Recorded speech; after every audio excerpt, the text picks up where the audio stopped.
Slice off the doors to your Lambo. We're headed to the Bronx. Welcome to Half-Ass Movie Podcast.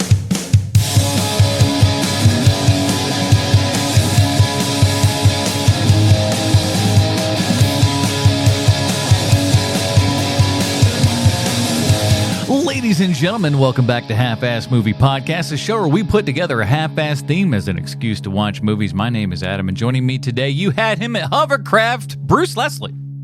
Hovercraft is the only kind of craft I like to hover on. Let's say arts and hovercrafts was the class that I wanted in school, but, you know, they're like, no, you got to take home ec. I'm like, all right, shows what you know. I want to do home ec. Actually, I was a little bit mad with home ec. I'm not going to lie to you, because I was a kid, you know, listen, I was a fat kid, so I was a kid that liked to cook. You know what I'm saying? Yes, so I took home ec. I get you. So I was like, man, heck yeah, dude, we're going to get into home ec here. We're going to be doing some cooking. No, we did not. As much as we did, this was the extent of the cooking. I kid you not.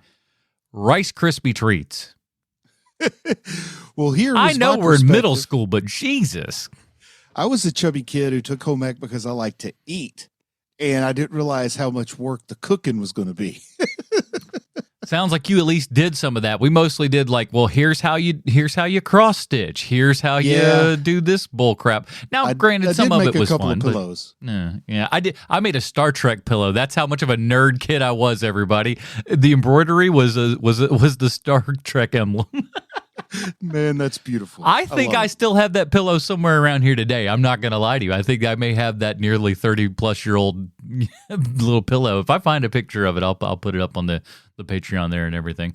But thank you so much, everybody, for continuing to support this show and everything. Like I said, patreon.com/HMP. Those people are awesome. We are here because it is Jackie Chan-uary. We are almost over with it here, Bruce. Roll a little tear here, but I fear not, man. Because I got to be honest with you. We've been doing, like, this was only just a even short handful of Jackie Chan's kind of earlier Hong Kong American superstar films and everything. So we got not only things that we could eventually go to from that back catalog, his post catalog, post this movie and everything is a whole nother ball of wax that we could get to at some other time. So don't think Jackie's ever going away on the show, kids. He'll be back for sure. I feel like this isn't going to be our final Chan-uary. No, the Chan-uary may become a recurring thing here and everything. So speaking of recurring, though, this will be for the people over at Patreon. Someone mentioned it previously to me a couple months ago, and I just want to say it out here while I'm thinking of it in the middle of it. On HMP Volume 1, in the month of February, it was always our goal and mission and everything to review one of the Lone Wolf and Cub movies. And with HMP Volume 2 starting, we are just shy of the last film. So we're going to cover that on Patreon next month and everything. So that's great idea, Adam. That's a good way for you guys to come in, and we're going to put that episode out and everything. So we're going to have that last Lone Wolf and Cub movie there in February. So patreon.com/HMP so you can jump on board with that one if you've been a fan of that series. And Lord knows we have. This entire time. We've loved those movies and so much of, like, we thought I'd seen the first two and I knew that they were good enough. I didn't know what any of the subsequent ones were, so it was always just a little bit of a gamble, but they've all been pretty darn good, you know, just about no matter what. Even the ones that are kind of crappy are still pretty good. I get pure joy out of those. I'm so glad that somehow we decided to get linked up with that movie series. Much more satifying than The Crow, if I may be so bold. Well, The Crow will come up later in this show. I'll tell you that. Uh-oh. Yeah, indeed. Before we get all that, again, I want to say that thank you to people at patreon.com/HMP, pre-show, post-show, Dinger Zone, and, of course, some behind-the-scenes stuff and all of some from, what do you call it? YouTube. That's what I was thinking of. I'm like, words can't come out of my face here and everything. I've been meaning to do it. This last week has been a turd trying to get that stupid video up here and everything. Just editing has just been an absolute turd. So for the love of God, go to our YouTube page and just like my apple strudel video. Just watch it. For the love of God, it took so much work. It's better than an Android strudel. It's an apple strudel. Whew, it's a good time though. But I am happy because somebody actually commented and said that they followed the directions and they made it and they said it was good. So, you know. Well, I am impressed. I'm a person who has consumed many a strudel, but the only strudel I've ever prepared as the toaster variety. Oh, listen, those are not bad though. I'm not going to sit here and dismiss a toaster strudel in front of our entire audience. That is not how I live. Pop-Tart who lives in a double wide instead of a single wide. Oh yeah, it's a fancy Pop-Tart. That's, come on now. It's delicious. So yeah, patreon.com/HMP. And while you're over there, the YouTube, man, if you're listening to us on YouTube, thank you so much. Drop a comment on this and you can be like our top comments here. So the funny thing is, let's talk about this for half a second. The Patreon, or excuse me, the YouTube has two different feeds on it. One is for just the regular videos and stuff, and our podcast client pushes that out as a video, and then YouTube has a way of getting the RSS feed. So essentially there's two versions of the show that come up on YouTube there. So you can watch either one. These are the top comments on both of them. King Solomon's Frog says, top-notch Gen X playground reminiscing on the Patreon feed. Speaking of Patreon, King Solomon's over here plugging for us on the YouTube page. Woo-hoo! Gotta love that. But yeah, last week, this week too, we had some wrestling talk and a couple other bullcrap things that were. I think people, if they didn't know better, would be convinced the ghost of Dusty Rhodes was actually in our pre-show. Oh my God, absolutely. Yeah. Just that. I'm not going to say anything else. That just needs to be enough. Patreon.com/HMP. Join up at any particular level. We really appreciate it. Trillion actually also commented, and he got a big old giant one here. Let me try to muscle through this as best I can. This was last week about Super Cop. This movie was clearly marketed in the U.S. with Jackie Chan's character being the super cop of the title, but you guys are absolutely right. Super Cop is Michelle Yeoh, and I think the original movie was made with that being the intention. This explains why she stars in Super Cop 2, and Jackie Chan's character is limited to a cameo, albeit one where he's dressed in drag and runs into traffic, jumping over cars in high heels. Damn, when Jackie cameos, he cameos the hell out of it. Adam, that was really Michelle Yeoh on the motorcycle. She's absolutely famous for doing that sequence, and she didn't know how to ride a motorcycle before that. Jeez. You can kind of tell. Yeah, because she kind of flies off the top of that train in a no good way. Fun fact, she came out of retirement for this movie, and thank goodness she did, because who knows if Everything Everywhere All at Once would even exist if she hadn't. Oh, man, the ripple effect. Indeed. And guess what, everybody? Jackie Chan was the original star, the idea, the person they wanted to star in Everything Everywhere All at Once, but then that role ends up going to Michelle Yeoh, which ultimately is a better choice for how kind of things turned out and everything. But that's the case. Pretty wild. I hope the commenter doesn't mind revealing his identity, but I'm pretty sure that that handle belongs to longtime super fan, super listener Vandiver, Matthew Vandiver. Oh, is this Vandiver? That makes this okay. Everything makes sense. He now. Loves Jackie Chan. All the stars have aligned. Police Story 2 is probably my favorite of the franchise, although I do think Police Story 4, a.k.a. Jackie Chan's First Strike, is absolutely delightful. Agreed. Jackie Chan fighting bad guys in a shark tank. Am I right? You are. As far as I'm concerned, oh, Lordy, that's a tough word for me, Matt. What the hell are you doing? Oh, triumvirate. Okay, I'm like, I don't read the word triumvirate very lot, likely because I'm not very often. But as far as I'm concerned, the triumvirate female Hong Kong film stars are Michelle Yeoh, Maggie Cheung, Police Stories 1, 2, 3, and 4, Anita Mui, Drunken Master 2, and this movie this week. And you can see all three of them in Hong Kong superhero movies. The Heroic Trio, seen that one, and The Executioner, seen that one, also awesome. Both on the Criterion Channel and Criterion Home Video. So yeah, man, thanks for that comment. That was awesome. Sweet, man. That was a very very kind and long comment. I always like it when there's a lot going on. Heck yeah. You can leave us a comment over there and get your comment read on next week's program, everybody. Like and subscribe and all that kind of good stuff. And let's jump on into it. Today we are talking Rumble in the Bronx from 1995. Here's the IMDb plotline for Rumble in the Bronx. As we know, IMDb 100% correct in everything they say and or do. A young man visiting and helping his uncle in New York City finds himself forced to fight a street gang and the mob with his martial arts skills. I mean, granted, that is correct, but that is about as that. Does that feel like the movie that you watched? It feels like somebody who is trying to give as few details to the cops as they can without lying. Yeah, exactly. It's just like, hey, I didn't say anything that was untrue, did I? It's like, well, I guess not. Yeah, you told the truth, but like we could need a little bit more. And where were you on February 7th? The planet Earth. Okay, fella. But Tad's written us a good one here. I'm going to read Tad. He says, Keon comes from Hong Kong to visit New York for his uncle's wedding. His uncle runs a market in the Bronx, and Keon offers to help out his uncle while he's on his honeymoon. During his stay in the Bronx, he befriends a neighbor kid, beats up some neighborhood thugs who cause problems at the market. Meanwhile, one of those petty thugs, excuse me, but they're not pretty. I was thinking, well, I guess he's talking about the lady. Yeah, she's kind of pretty.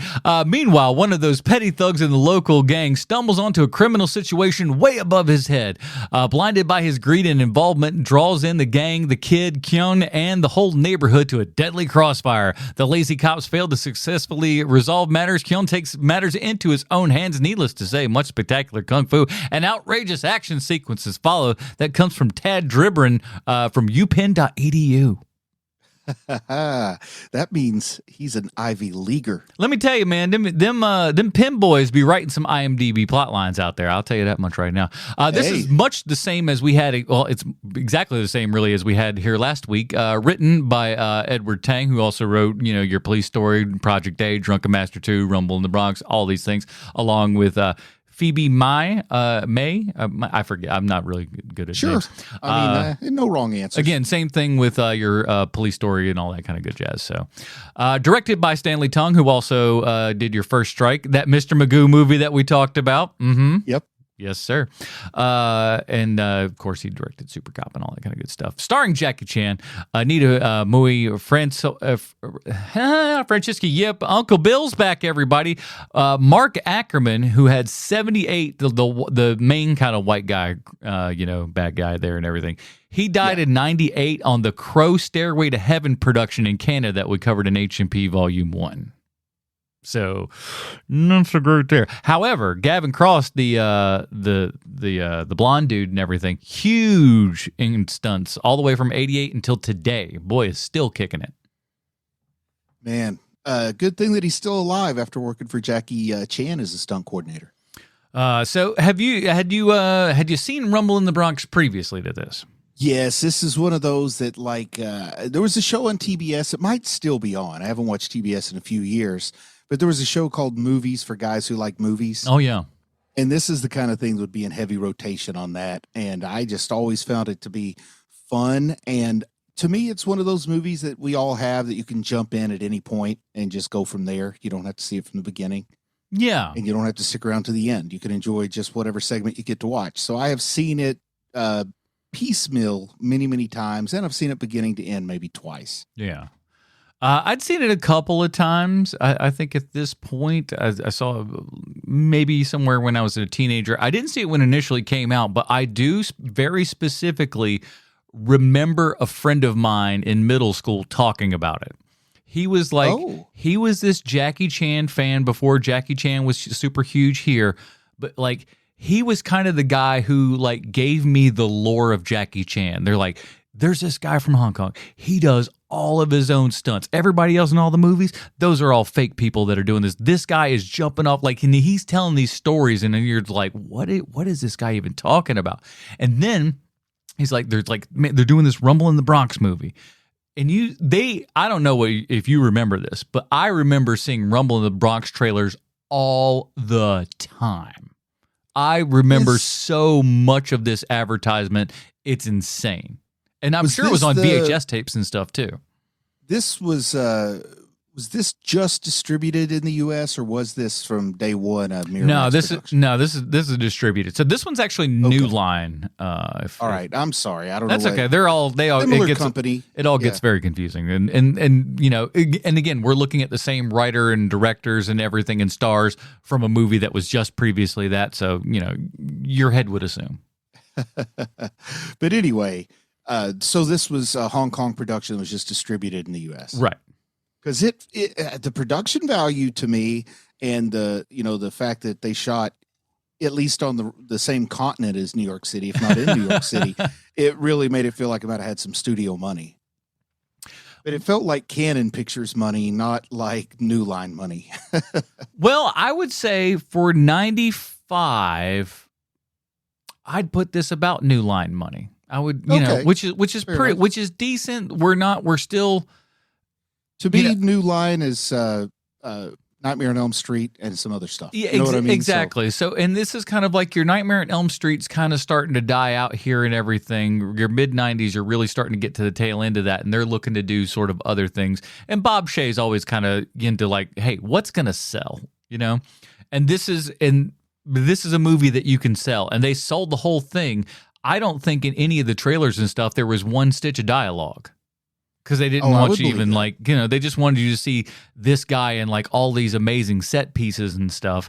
And you did. And it was just like, it was the greatest, you know, just action, you know, sizzle reel that they put together. And they're like, hey, here's this movie. Go watch it. And we're like, yes, please. I was a little concerned when the first dialogue in the movie had subtitles. And I was like, oh, man, did I get the wrong version of this? But then he says, no, speak English so you learn to speak it better. So I didn't realize at first that was intentionally supposed to be in Chinese. Yeah. I'm sorry, in Cantonese.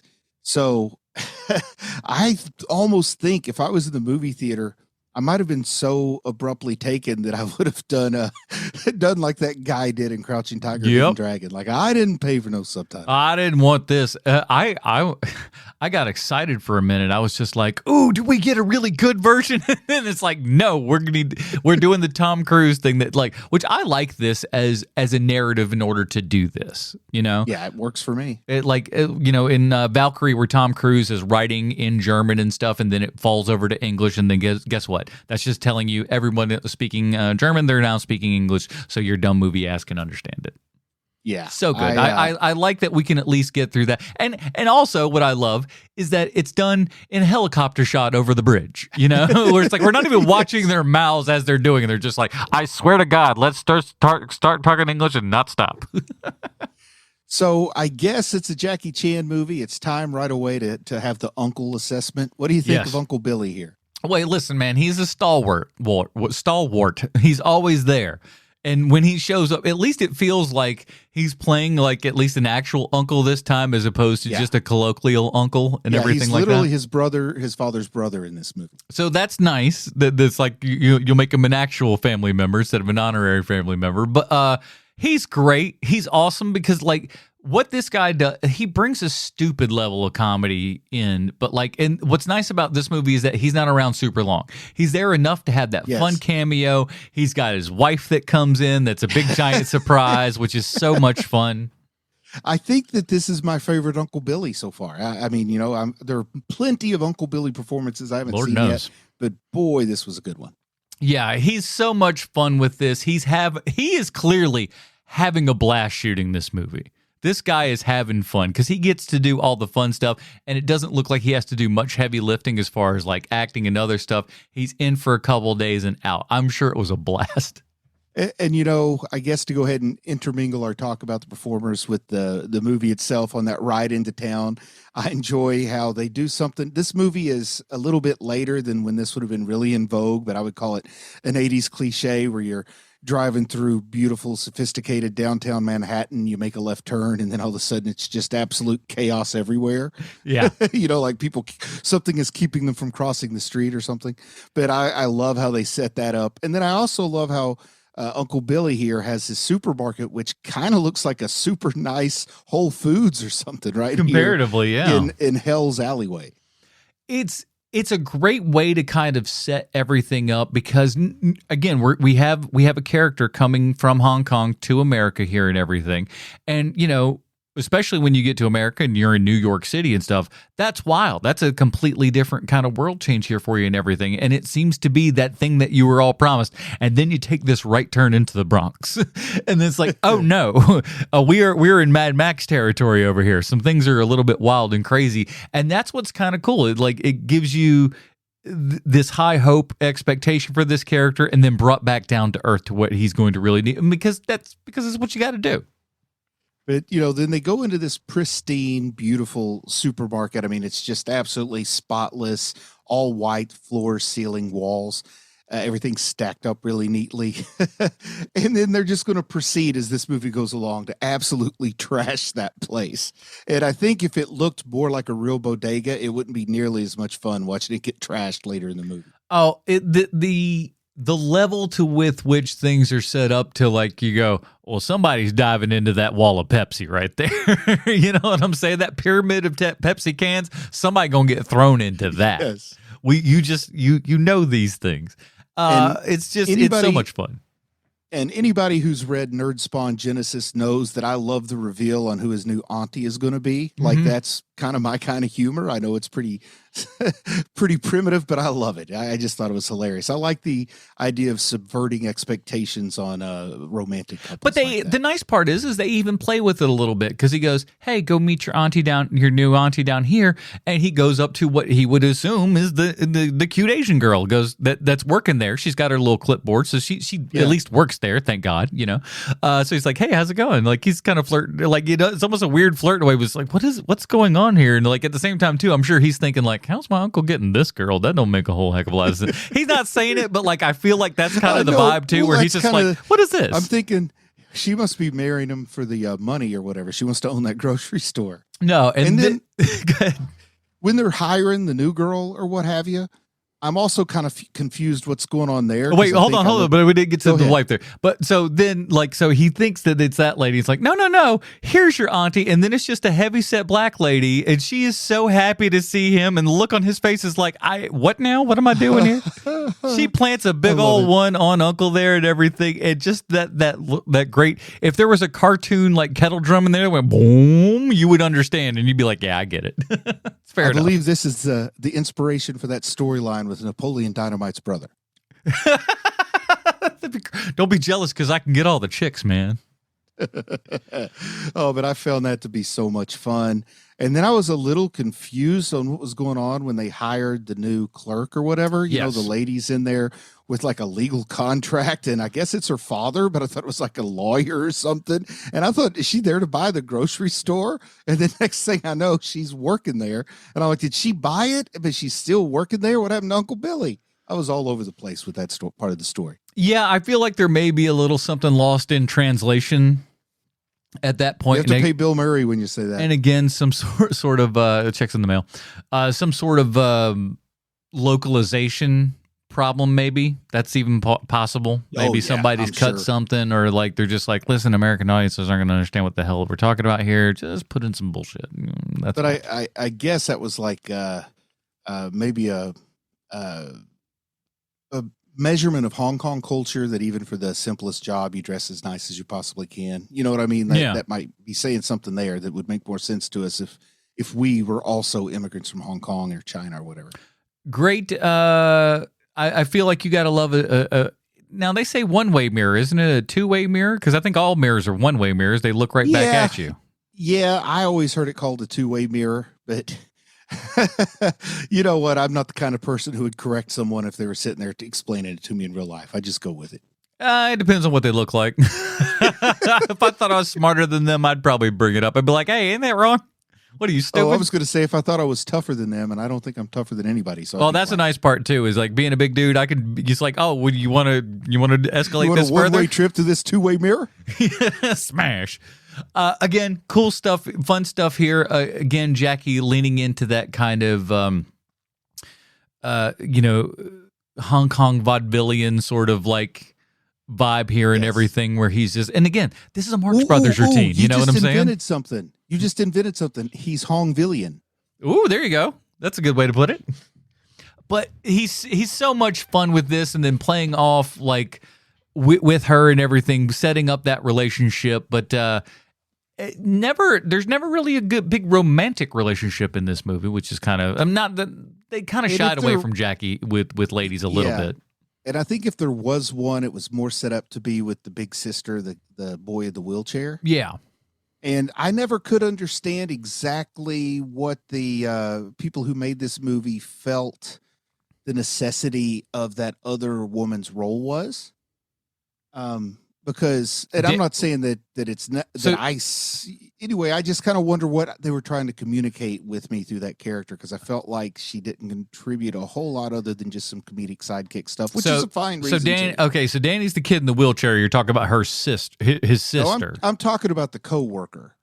So his sister makes sense to me. It's right. The coworker who I wasn't sure what they were trying to communicate through her, other than just somebody for him to talk to at work. Well, yeah, she, like an absent kind of like Uncle Billy can't be there, so but he obviously can't be in the store the entire time because that can't be this movie.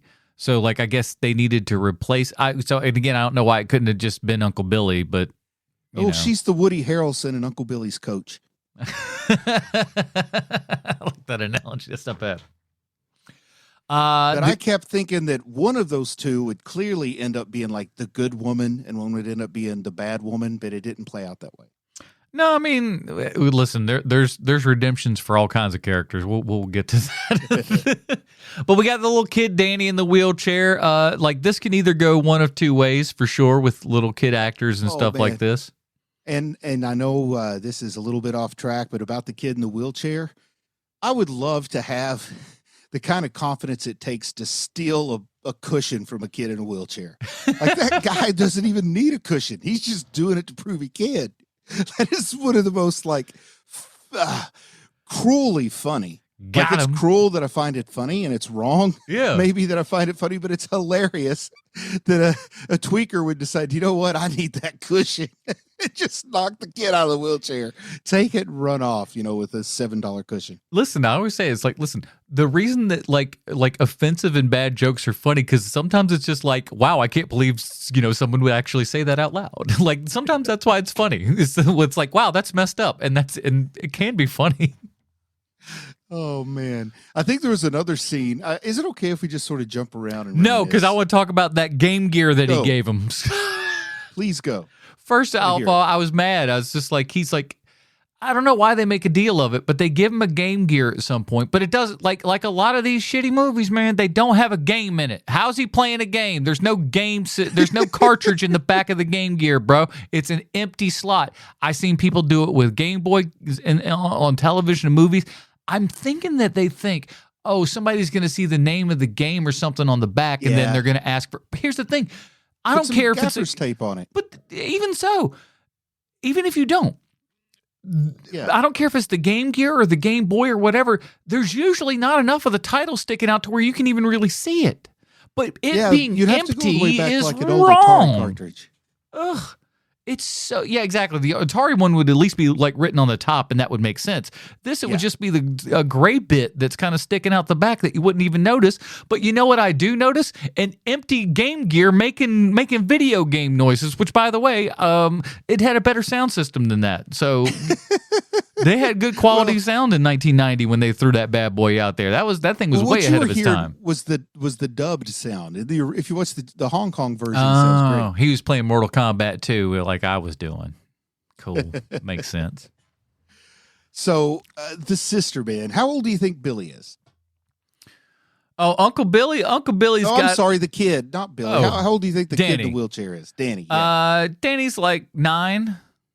And then his sister's like 23? That sounds about right. So first off, she might be. Listen, in the world, she's probably she could be 19 to 21. I'd put her in that range. I will give her even down to 19, but I don't know that any 11-year-old boys, whether they're in a wheelchair or not, are jealous of other boys playing with their sisters at the park. Because man, I've raised 2 boys that have a sister, and they don't particularly want to play with their sister when they go to the park. Well, I mean, they're grown now, but it's like they might be jealous of the kids running around and playing with one another, but specifically their sisters. I want to know what kind of weird red tube kind of park this guy's going to. Where did your boys ever just kind of start trying to sell your daughter off to other people? Go, hey, she cute though. She cute though. No. Come on now. I thought that was another weird where it's just like, hey, you like my sister? My sister's pretty cute. Come on, you like her? Yeah. My sister needs, she needs a little vitamin. You know what? At the same time, too, though, like maybe he was trying to get, like, and I just thought about this, like maybe he's trying to get her out of the relationship with the gang guy and everything, where he's just like, for the love of God, just please, you seem like a normal guy that just works at a grocery store. Could you please, like my girlfriend instead of this white guy that's a maniac? I don't know if he's aware that she's in that gang lifestyle because he thinks she's off. What is she doing? Supermodeling and air. I always thought that. I thought he was lying for her. That's what I always thought. Yeah, I think you're right on that one. But because like she's making up stuff. He's just like, oh yeah, she's a model and all this stuff. I'm just like, she's got 5 jobs, man. She ain't Jamaican. Get out of here. That's no. But she is the one that I kind of expected to be the love interest. And I thought they were going to flip things where the bad girl is actually the good girl. The good girl's actually, I gave it a little too much credit for its love story because there is not one. I tried to brute force it in there. One of my favorite head scratching lines in this movie is when Uncle Billy looks at him and he goes, "What can I say? Welcome to America, my nephew." He said "my nephew" in a really peculiar way. Kind of. I'm just saying. I was just like, "My nephew." Who was the guy? I can't remember who the person was, but there was a person who was high ranking in entertainment that was never married, but he had a whole lot of nephews that would spend time with him in Malibu.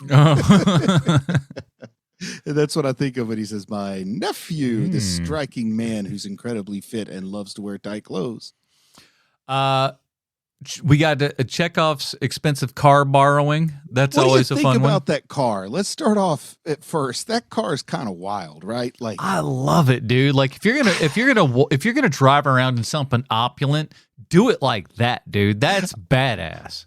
I think it's pretty darn cool, but it also requires a little suspension of disbelief. That's not the kind of car you're going to loan out the night before. At the very least, it's garage kept at night, and you have to exactly. You're going to let them park it on the street overnight? What are you, stupid? In the Bronx, where they do some dirt bike car top racing. They've clearly labeled this as Hell's Alley over here, and you're like, let's park this very expensive car in the middle of the street in the middle of the night. No, don't do that, you idiots. You deserve that. And the way that he stands up to him, it turns out to be the lady. And that's what I'm thinking. What are the chances in a city the size of New York that the person trying to ride their dirt bike across your car is an attractive female about your age with your cultural background? Little to none. It sure worked out for good old Jackie. Boy, he just trips right into it, don't he? I love that scene where like it's these great Canadian backlot sets here and whatnot. So fun because they're just a little chintzy looking. It's that perfect kind of on the border. It's almost good, but it's not. At times, I almost felt hints of Shrunken Heads. Yeah, but like them like. The actual stunt of them like riding all the dirt bikes and stuff on the car, real cool.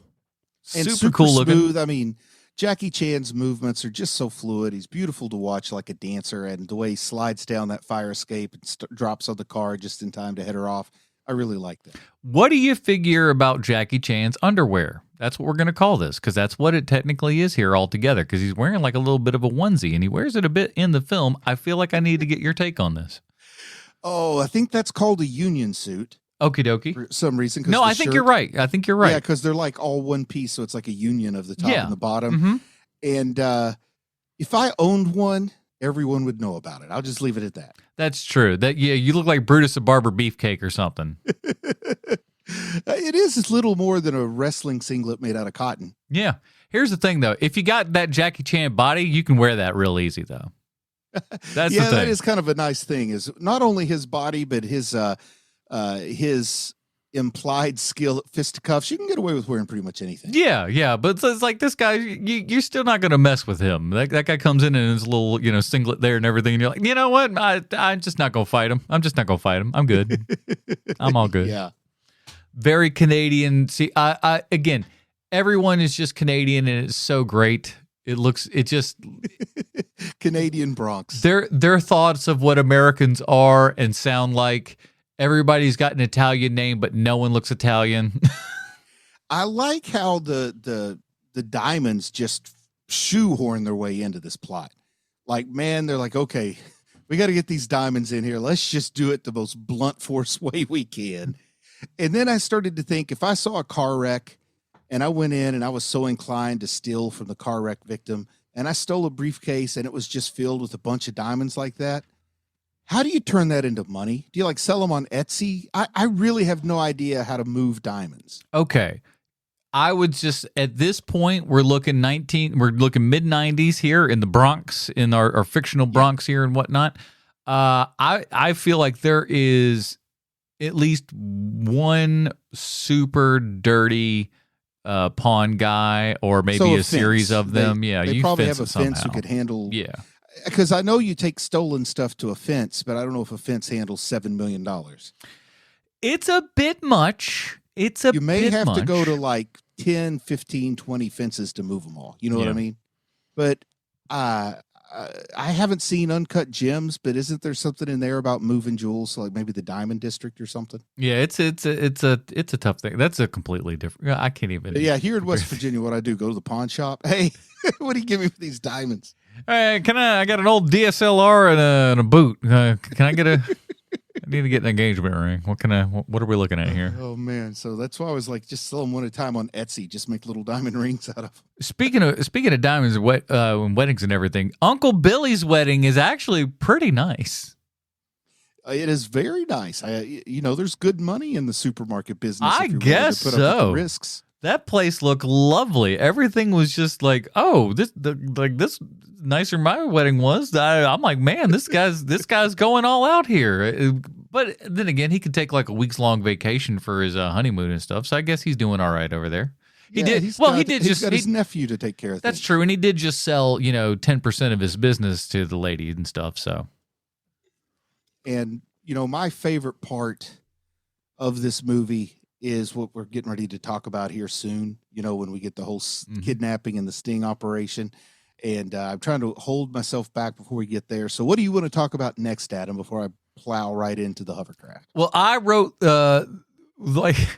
so Jackie's walking home at night there, and all of a sudden he gets an old dose of what I call the rape ruse, whereas he thinks a rape's going on, and he's a good guy. He's our hero, man. Yeah. So he's going to go in and try to stop this. Whoops-a-doodle. Turns out she was faking the entire time, and this was just a ploy to lure some schmuck in that they can go. And that's when the entire movie really just takes off, because they get so mad at this guy. It is unbelievable. Bruce, I listen, you and I, yes. There's a couple of moments where we can be jerks to people. We get that.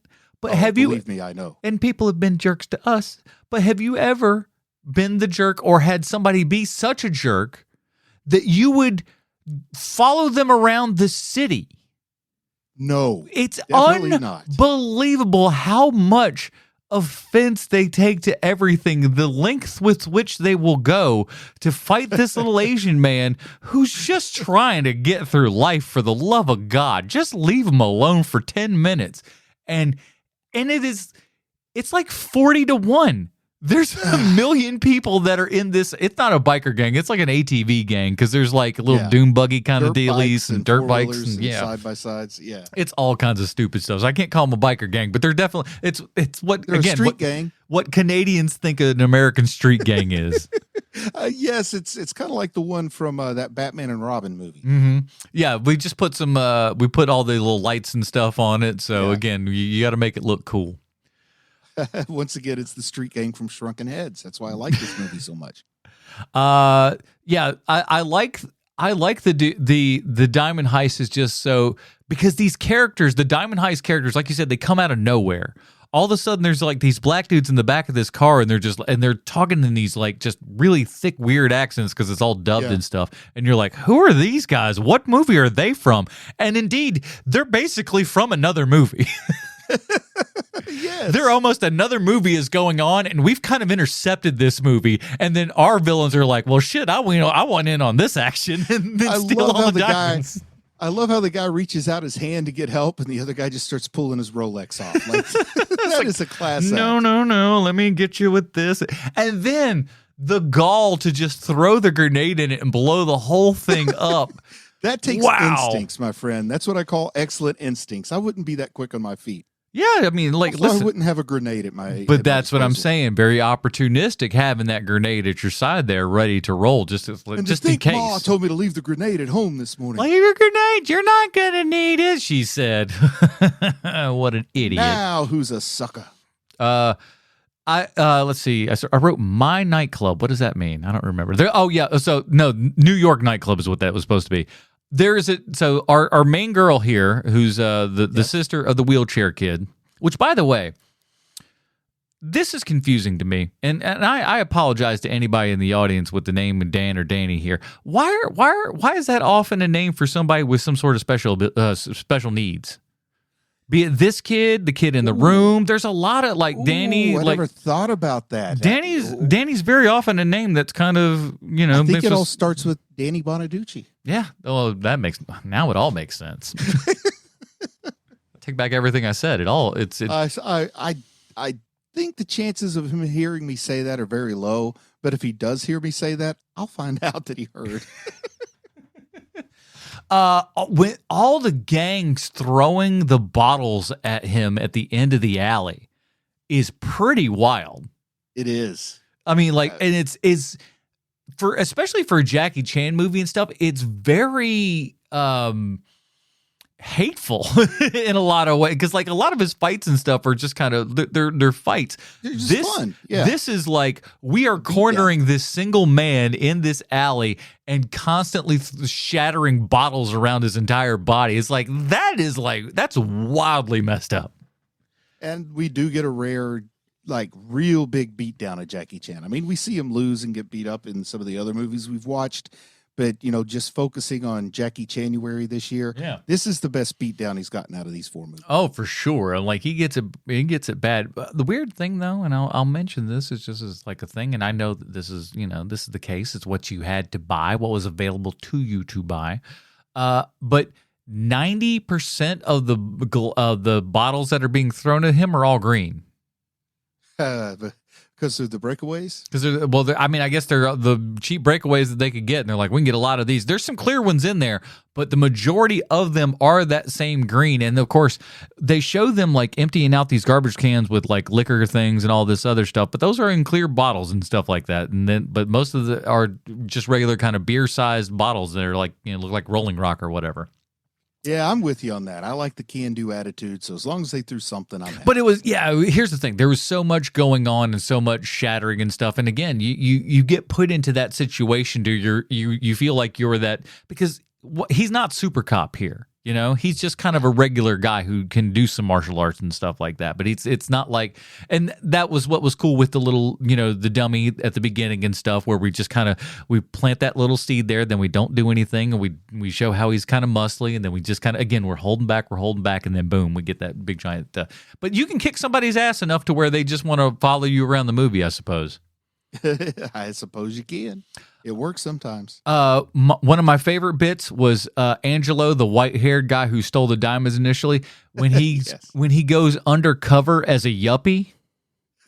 That is pretty good. Puts a little sweater on. He's riding a bike and everything, going on to try to steal the thing and stuff. Really great. I love the guys that are putting the dude that's put into the wood chipper. That's an awesome scene.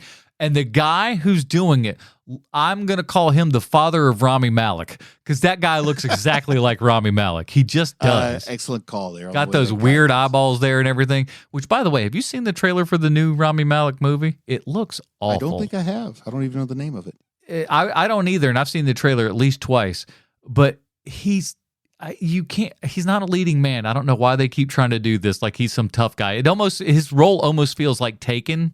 Like he's trying to do something like that. And I'm you just can't. He's such a dork. You can't see him beating up people like that. I'm sorry. I just don't buy it. Yeah, that's more of a Timothée Chalamet kind of role. Oh, yeah. I like when so all the guys come in, they rip up the store again, right? Yes. And this poor store had a rough day. Yeah, she had a rough one. He comes in, the store's all jacked up and everything, and she basically gives him, hey, man, if you weren't at a date, this store wouldn't be in shambles.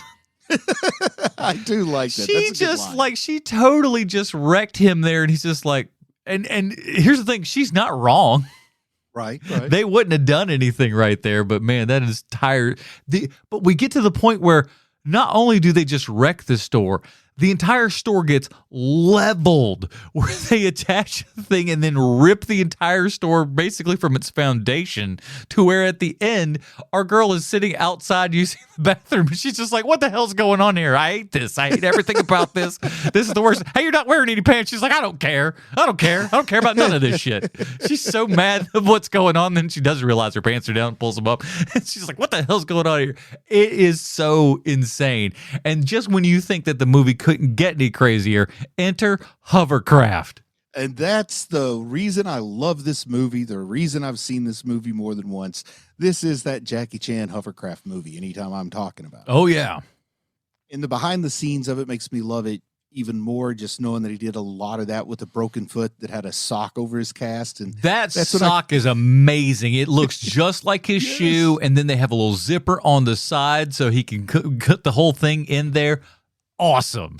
I could just imagine a producer or something coming down to visit the set one day, and they're like, "Oh, this dangling off of a hovercraft sounds really dangerous. Where's your stunt man?" It's like, "Oh, the guy over there in the wheelchair with the broken foot." Thumbs up. He's going to do it. But he broke his foot jumping that initial jump off onto the hovercraft. Do you think there's a scene where he goes down, the hovercraft runs over him, he's buried in the sand, and he pops up. Do you think Jackie Chan really got run over by a hovercraft? Because I think you might be able to survive that, but I don't know for sure. Oh, I'm sure that. I don't know to what extent or whatever. I don't know how they did it, but they ran his ass over with this. They ran him over. Now, the last guy, our main villain here at the end, and we'll talk about that in a couple minutes. But I think that one, I think they cheated that one a little bit. I think you can kind of point out where they kind of cut or maybe did it backwards or something like that to kind of obviously do it a lot more safely. But Jackie's, I can almost, it feels he's going under that thing. We ain't faking that. That's him, dude. Later on, I found out there's nothing cooler than Jackie Chan in a Lamborghini with what I'll call a Voltron sword. Oh my god! Attacking a hovercraft. Everything about that is an awesome scene. Yeah, the fact that the hovercraft goes over the Lambo, strips the paint off the top and everything. This is what's so great about the whole setup. Because they get the Lambo there, they have them ride the hovercraft over, rips all the paint off. This guy's pissed, gives him an excuse, and he's got a girlfriend there. Again, we're building great excuses here for everything. So then the doors will be up, so we can smash those off later. Perfectly stuff. He goes off. He's walking away, leaves that Lambo wide open, and then of course it is short enough to go right underneath that thing, so you can smash those off. Again, another awesome thing that you want to do in action movies all the time. Throw some car doors off there. Absolutely cool. And again, this awesome video game almost situation to where he sees something, he's like, "Oh shit," and goes into the store and pulls out it is essentially a Final Fantasy sword. I don't know where they got it, but it's an anime weapon. Yeah. This is something crazy. And then they get a kick-ass shot of Jackie Chan speeding down the road in that Lambo with no doors and the sword sticking out. I think that they just captured that beautifully. And him just he executed it. The way that he's bracing for it, with his, I think it was with his foot there and everything, just to make sure everything's kind of sitting in the right spot as it's going through. Oh my God, it's so cool. It may be the coolest Jackie Chan's ever looked. I also like it that when they need to repair the hovercraft, all it takes is duct tape. That is also fantastic. Which, let me tell you exactly how this worked. And I don't know this, but this is my best guess. That all stuff came first. We're or secondary or whatever before the actual scene. They're like, listen, we're going to put some tape around it. That's going to be the fix for this because we know he's going to cut here, and then film him out of order there and whatnot. That would be a guess. The idea that Jackie Chan is so dedicated to the craft that they really had to drive around in a duct taped hovercraft. Oh man, that thing is insane. But again, the late 80s and early 90s were rife with hovercraft of all kinds. And I would have loved to have lived in a hovercraft-friendly city. I really would have. There's no better means of conveyance. You got a hovercraft, you're good if it's snowy, you're good if it floods, you're good if you just want to take a shortcut across the river. It's kind of wild, really, when you think about it. The fact that this thing can do all the things that it does, and pretty well. I mean, as huge as that thing is, and those things are pretty nimble. I'm surprised that they haven't really caught on because of their versatility. I feel like ultimately what it kind of comes down to is, and again, I don't know nothing about hovercrafts, but my guess is it feels like it might be a little flighty. You know, like you could just maybe knock it off track a little bit, or the preciseness of it might be a little bit difficult. I think that high winds would be a problem. Again, I don't know how any of it really functions. As far as I'm concerned, it's magic. I don't really either, but I'm going to guess if there's no actual contact between the bottom of it and the surface, it's like an air hockey puck. So high winds, it probably blow you off. Yeah, but at the same time, too, it's like there's got to be some weight on it somehow. So it's like, how is, anybody sitting underneath this thing when they get hit with it? Because at least one or two people was hit with this thing in this movie. That's for damn sure. There'd have to be a lot of downforce from that airflow to hold it up in the air, but I don't know. Hey, if you are a hovercraft expert, let us know in the comments or half-ass movie. Yeah, the links in the show notes. Yeah, we want to hear from the hovercrafties. Hovercraftians, get on that and let us know what the hell's going on here, because I do know this much I'm sure of. That hovercraft pushed Jackie Chan down into the sand. I could buy that. Yep. And you know what I buy even more? It driving on a golf course, running over a rich old white guy, and ripping the back of his clothes off, so then his ass is exposed, and we get some and there's blood track marks coming up his back because this thing just took his ass out and whole. It's great. You have to pay extra to get a hovercraft that takes the clothes off their butt cheeks. Humiliated as always. Ooh, got him again. Their most popular model is the Butt Cheek 2000. It is weird that there's an entire crowd there watching. What's that all about? They heard they were shooting a Jackie Chan film. I guess they're just like, man, there's gonna be a hovercraft in this one. They're like, all right, fine. Spectators are watching them play golf. I don't know, just because that's the only way I can explain it. Because it does not add enough to the movie that you'd pay extras to be there. Why? What's the reason? It's not like it doesn't look like it's not a golf tournament. It's just a guy playing golf. You're looking for a television crew or something, or like all the other people that are in the other foursomes and stuff that are out there. Nope, that don't exist. It's not a thing. I also love how quickly one can become certified to pilot a hovercraft. Oh my God, it's just like fucking flying a kite. You know what I'm saying? You just roll out there and it just happens. He's like, you push this button, you push this button. Got it? Jackie Chan I do like the threatening of people that are driving the hovercraft, and like that poor schmuck has to drive all through there, and of course they're like, I'm not gonna do that, give me the wheel. I always love bull crap like that, just like great just movie nonsense that's just so perfect to have into everything. It's just, I'm going this way, damn it, any of that sort of stuff. Very, very fun. The hovercraft just looks so cool moving across the grass of that golf course. And there's so many people in the way. It's like, it looks dangerous. There's so much, up on the beach and then out to it's just, everything looks like you're going to, and again, when it hits Jackie, you do like, oh, Jesus, how do you, with that one? And of course, his skiing and stuff, we skipped over the skiing. The water skiing. Yeah, that was pretty awesome. Hovercraft. Again, people weren't,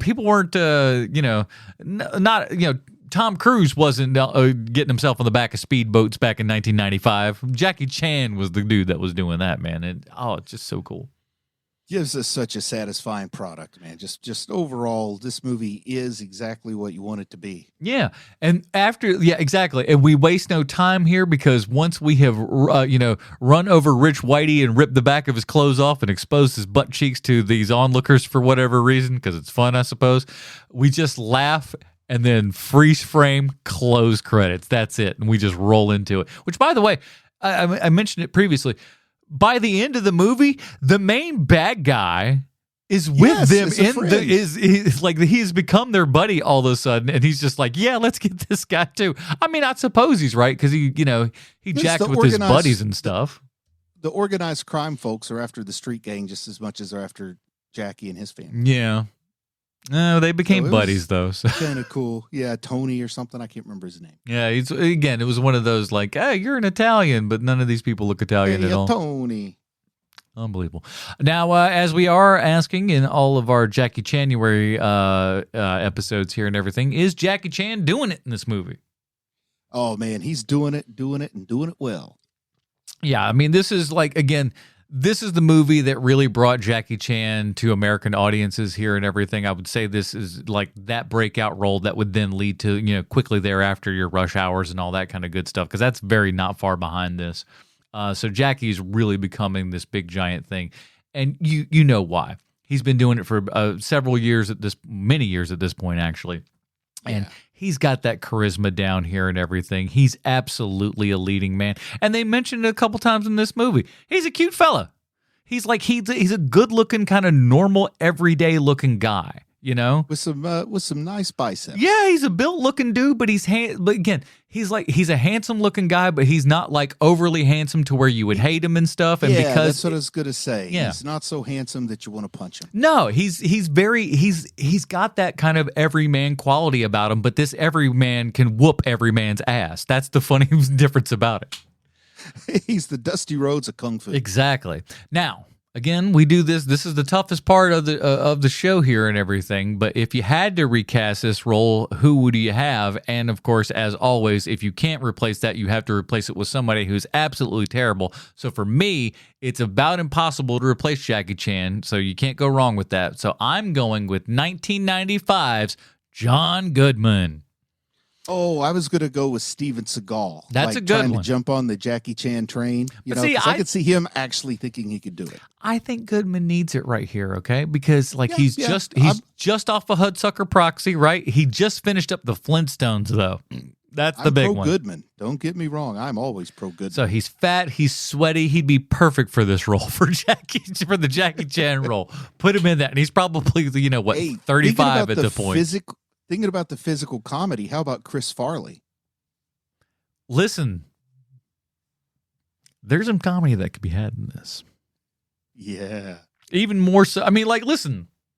I mean, it's kind of like, obviously he's not the same because he's going far more over the top, but it's like putting Samo in there. You have a big fat guy. Yep. You do just change the comedy level a little bit, to be sure. And I'd also like to think the idea that Chris Farley says he's from Asia. And then you have to recast the main bad guy with David Spade. Who did this main guy? I kept watching this going this feels like somebody that I've seen, maybe a network television show. You ever remember the show The Pretender? I remember the show, but not well. Yeah, I feel like it was this guy feels like that guy and a couple other guys. Like he feels like the Kmart Vince Vaughn is what he feels like. I think that's an excellent assessment of that person's market value. Yeah, poor fella. So all movies come in two forms, either art or fart. Bruce, Rumble in the Bronx, art or fart for you, sir? We got the much coveted quadfecta for Jackie Chan-uary, because I think I've given art to all four of them. And this one is the artsiest of the artsy movies that we've watched. Absolutely. Art house, if you will. Yeah, this movie's great. It's one of those that kind of like you said, Bruce, it's one of those great movies that you could pop in anytime. And my guess would be, and I could be wrong, but I'd put damn good odds on this, is that this feels like a TBS classic.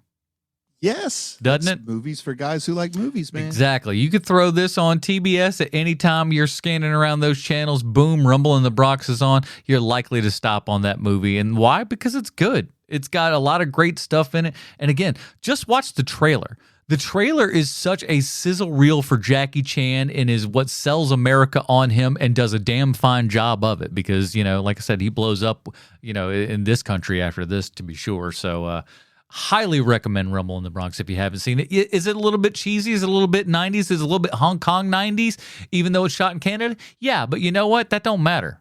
That's also that's not a bug. That's a feature. No false advertising. There is a Rumble, and it is in the Bronx. Mm-hmm. That will do it for this episode of HMP. Next month, we have another theme, a very interesting theme. It's the Ke Huy Quan theme, everybody. He's got a brand new movie coming, Oscar winner. I think we have to preface that now as the gentleman is an Oscar winner. But he doesn't have a ton of movies under his belt, but we're going to cover the good majority of them over in February and everything. So check that out. We're going to be starting with the the one that introduced us to this gentleman. I have to say gentleman now because he's, it's been many, many years, but yeah, he's like 50 something. It started out when he was just a young little child in a movie called Indiana Jones and the Temple of Doom. Oh, Dr. man. Jones, Dr. Jones. What an assignment we all have for next week, everybody. We have to watch an Indiana Jones movie. What a horrible world that we live in. Listen, man, I will take it any day of the week. We get to watch an Indiana Jones movie. I tell you what, I wouldn't even mind watching You know what? I would watch Crystal Skull for the purposes of a podcast. I've heard purposes of a podcast. Yeah, there's something about that. There's something that we could put in at some point. But I mean, we watched that Indiana Jones, the Time Traveler's Daughter, or whatever that last one was. Yeah. So, go back and listen to those if you want to see some of those other things that we've done. But, and of course, and we'll talk about it back, next month and everything. But we also did Everything Everywhere All at Once on the podcast as well. So if you want to go back and check that out in the archives, you can do that. So good stuff there. That is it, everybody. Join us next week when we're talking Indiana Jones and the Temple. Oh, but follow us on do the Patreon, YouTube. For the love of God, go over to the YouTube. I'm making apple strudel over there, everybody. I'm working really hard. That video took forever for me to do. It was a real pain in the ass. So please, for the love of God, go see it. Write a comment. Leave me a like. I love you so much. Thank you, thank you, thank you. And I really do.